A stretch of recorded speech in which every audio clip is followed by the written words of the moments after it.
my name is JD and this is my channel Frost and Forest. So today I just wanted to make a fun video. It's been kind of a long week. We, where I live, have gotten a lot of late night thunderstorms, and I have a dog who's incredibly cute but also incredibly afraid of thunderstorms, and so I've been staying up kind of late for me this week. So I wanted to do a tag that is just kind of fun and just kind of gives me a chance to play with some of my decks. So today I am going to be doing the Let's Go Shopping tarot tag. This was a tag that was created by Man at Mystic Mand. I definitely recommend her channel. You know, it's a very fun channel, and this tag was just kind of a fun idea. And so basically the way this tag works is you are going into town to go shopping. And so you're gonna have to run a bunch of different errands and stop at a bunch of different places in town.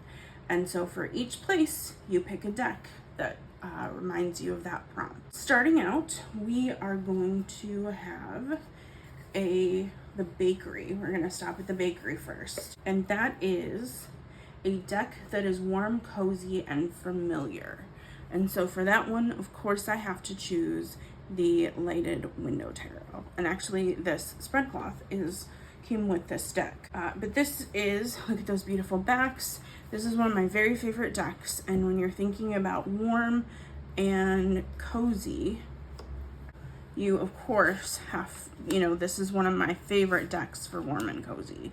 It is a deck that I use a lot. It is very witchy. The colors are warm and cozy, and it is a deck that I really love. I love the purples. It feels a little witchy.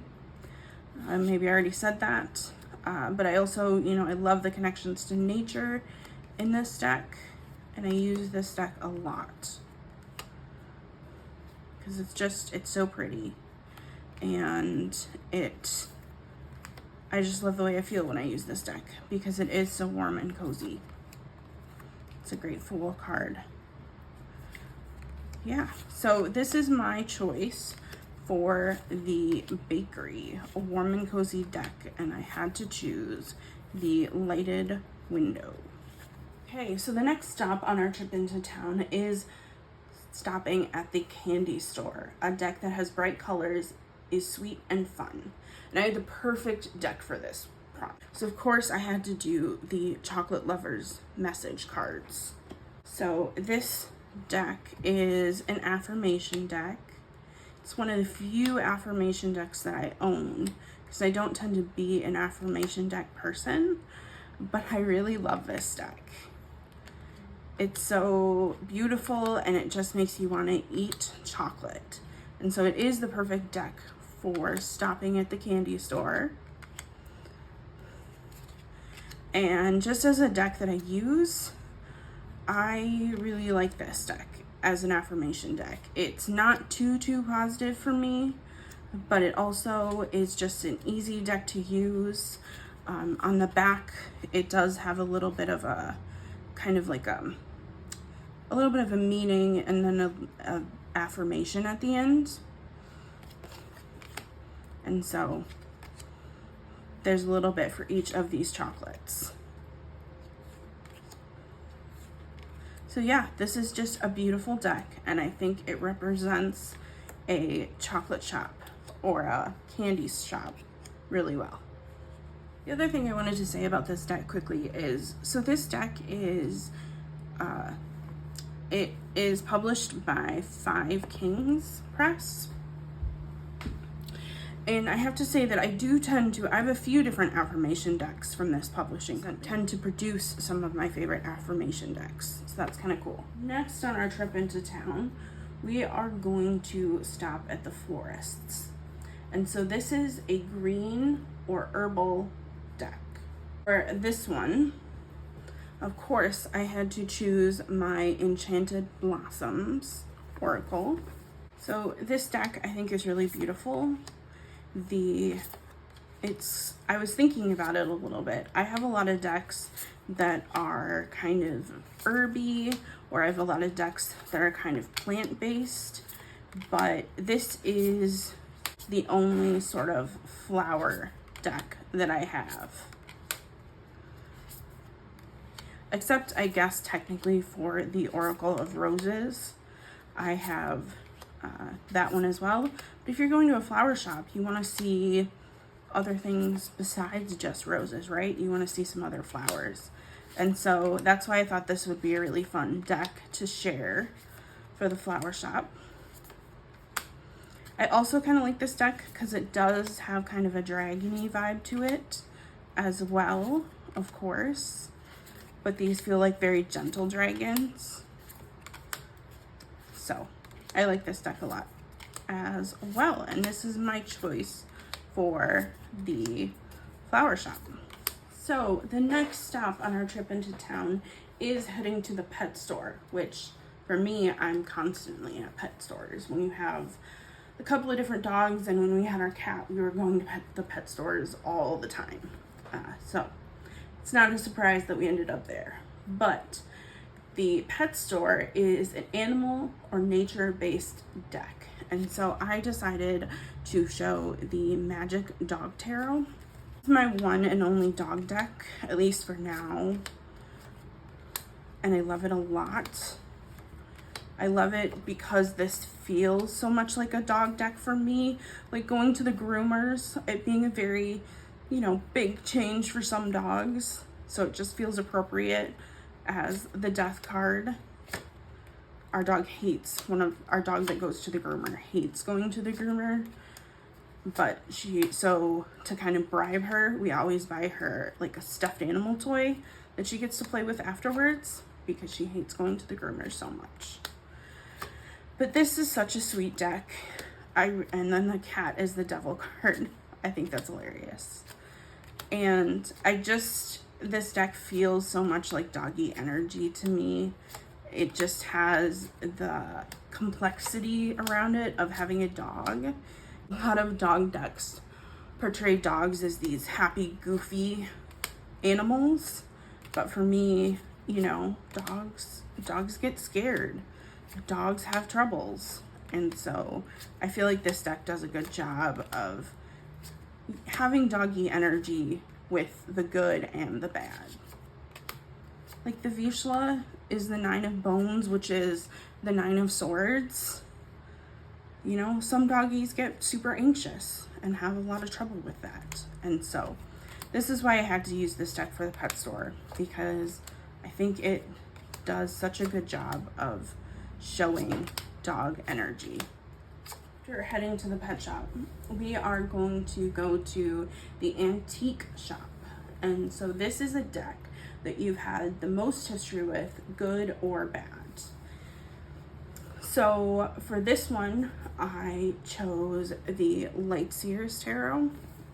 When I was in high school, I read tarot cards for friends. I read tarot cards for myself. But then, after I went off to college, I kind of stopped reading tarot until round about the pandemic. I was one of those people that got back into it during that time. And so this was my very first deck when I got back into tarot. And so because of that, this deck will always have a soft spot, or I'll always have a soft spot for it. I will never get rid of this deck because of that. And it is a deck that kind of helped me through a very tough time in my life. And so because of that, I sometimes, if I'm having a tough time, I do still like to pull this deck out. And so this is a classic. I'm showing lots of cards just because I'm chatting about it, but everybody's seen this deck before. And it's just a beautiful deck. So after we went to the antique shop, next we are heading over to the art gallery. The art gallery is a deck with your favorite art style. I don't know if this is my favorite art style, but it is an art style that I really, really love. And so this is the Solitary Witch Oracle. I really love the art in this deck. I think it feels cozy. I think it's witchy. I love the colors. I love kind of the wintry feel. I love that it looks like a painting. And so because of this, I really, really like the art style of this deck.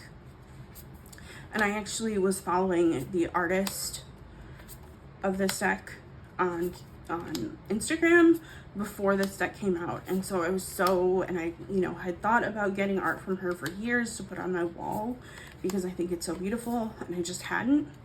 But then I was so excited when I found out that she was making an oracle deck. And part of what I love is the way that she uses light in the paintings. This card feels like it has, feels like it's glowing from the moonlight. And so this is definitely a deck that I really, really love the art in. And I use this deck so much during the winter and the fall. And so this is my choice for the art galleries, because honestly, I would love to go to an art gallery and see all of this art in person because I think it's beautiful. Next, after we spent some time in the art gallery looking at some beautiful art, then we decided to head off to the hair salon. And so the hair salon is the deck that wants you to be your best self / most beautiful. And so I'll say that I don't know that this deck wants me to be my best self, but when I think about a hair salon, this seems like the best deck that I have. So for this prompt, I chose the Heroine Tarot. This deck is so beautiful. This is the second edition of it. And so this is just the most, I think, fashion-y deck that I have, because that's not usually my aesthetic. And so this deck is way more fashionable than I am. So I just had to pick it for the hairdresser deck. But it's so, so beautiful. I really like using this deck. This deck was a present to me, and so that just makes it even more special because it was a present. And it's a beautiful deck. So this is my pick for the hairdresser deck because it's just so beautiful and so stylish, and I just want to keep showing you cards. But we don't want to end on that card. We'll end on the Knight of Pentacles. Next, we are going to head to the toy shop and maybe pick up some toys. And so the toy shop is a deck you are going to play with / use next. It is the Mystic Gnome Tarot. This deck is so silly, but I kind of love it. It is a deck that I just recently got, and it's one of those that I went back and forth on. I really, really wanted a gnome deck because gnomes hold a special place for me, but there weren't a ton of gnome decks out there that or I guess just in general, there are not very many gnome decks out there. And so I saw this deck and I was like, is this too out there for me? I loved that hangman though. That is so cute and adorable. I just, I wondered if this deck was too out there for me. And so I went back and forth on it, and I don't know if it's still in print or not, but it came up on secondhand. And so I decided to get it, to try it. And I actually kind of really love it. It feels kind of cheesy, but I think that's the magic of it, is that it is kind of cheesy, but also really beautiful. And I like the sort of mixed media kind of feeling of like, there are sort of different textures and different maybe pictures or something layered on top of each other to create this deck. And so I am excited to play with this deck more, and this felt like the perfect deck for the toy shop because I'm gonna get the chance to play with some gnomes.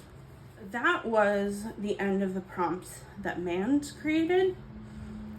There were 8 of them originally, but I had a deck that was so incredibly perfect for this tag that I didn't want to leave out, but it didn't really fit into any of the prompts that she created. And so I have to create my own prompt because this deck just belongs in this tag. I just have deep feelings about that. And so I added a 9th category or a 9th stop on our trip in town, and that is to the farmers market. And so the farmers market for me is a supportive or a community oriented deck. And so I chose the Magical Pantry Tarot. This is such a summery and beautiful feeling deck, and it's food. So if you're going into town and you're going grocery shopping, this is the first deck I thought of. And so I just had to create a new category for it to show it because it's perfect for this tag. And I chose the farmers market because this deck has sort of I don't know if raw ingredients are right or basic ingredients, but it has sort of the pieces that you pull together in order to create a meal. So it has the vegetables, it has the grains and oats, it has the beans, it also has fruit, it also has the things that you need to cook. It also has, like, I think it has some meat in here, although there's an option, there's like substitution for if you're a vegetarian, you can do it. But this deck focuses on the raw ingredients or the things that go into making a meal. And so, yeah, I wanted to include it because it's a sweet deck and it's perfect for this tag. So now I'm done after adding just one more and cheating a little bit. I just had to. That's where we're at. I just had to. So thank you so much for watching this video, and thank you, man, for creating this tag. It was super fun and just what I needed on this kind of dreary day. Thank you for stopping by.